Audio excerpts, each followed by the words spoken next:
T'as pas l'impression d'avancer. Là, ça y est, j'ai l'impression que je suis dans un camion vide et que je commence réellement mon boulot de menuisier. Ouais, ce que j'allais te dire, maintenant il reste plus que la menuiserie. Hein. Ouais, pour moi qui est une des pièces maîtresses de l'Airstream, c'est le plafond suspendu, si on peut dire. C'est-à-dire le bandeau central qu'on a sous les yeux. Alors, plein de galères aussi, mais c'est pas des galères dans le technique, c'est galères de réflexion, de boulot en lui-même. Il y avait un truc, rappelle-toi, quand tu avais expliqué, là il y avait un lanterneau qu'on a condamné, tu te rappelles juste là. C'est qu'on est désaxé par rapport au centre, tu vois, de l'Airstream. En fait, c'est pas que le bandeau est désaxé, c'est la largeur du bandeau dépendait de notre cloison de douche qui va monter ici. Donc la cloison de douche va s'arrêter très proche, à peu près par ici. Donc le rétroéclairage se fera quand même, ça va être joli, c'est pas grave, tout le long. Et en fait, la largeur du bandeau a été définie comme ça. Donc en fait, ce qui a été compliqué dans un premier temps, ça a été de trouver deux panneaux, parce qu'évidemment, c'est pas un seul morceau, qui se raccordent quasi parfaitement pour garder un veinage qui Et oui, parce que traverse. vous vous souvenez, on avait cette problématique qu'on cherchait un morceau ultra long pour pouvoir faire toute la longueur d'Airstream. Sauf que c'était impossible en frêne olivier. Ouais. C'était impossible à trouver. Donc finalement, je me suis dit sur les 13 ou 15 panneaux que j'ai commandés, on a bien en trouvé deux qui collaient. J'ai étalé tous les panneaux par terre dans l'atelier.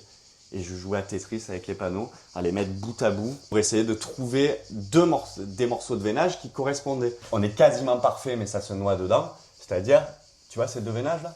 Ouais. Et celui-ci? Ouais. Celui-ci est légèrement désaxé, mais on va voir, peut-être qu'on va faire une tricherie. Je pense que c'est pas si compliqué de faire un petit trompe-l'œil raccord. là, tu sais. Ouais, un petit trompe-l'œil, il y a moyen de le faire. Je pense qu'on va se débrouiller pour le faire. Mais déjà, pour trouver juste ça a été très très compliqué. Pourquoi? Parce que tu as 3 morceaux de fil qu'il fallait qu'ils se suivent.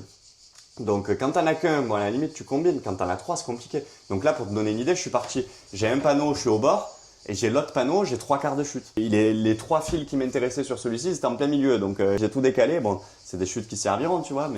Mais là, c'est le veinage qui décidait de là où j'allais pouvoir tailler. Tu vois, le fil, il suit super bien. Bon, là, tu as la lumière un peu directe, mais le fil... T'as verni ou pas là? Non, c'est pas encore verni. J'ai encore des traces à enlever. Je voulais le voir une fois posé et après, je m'en occupe.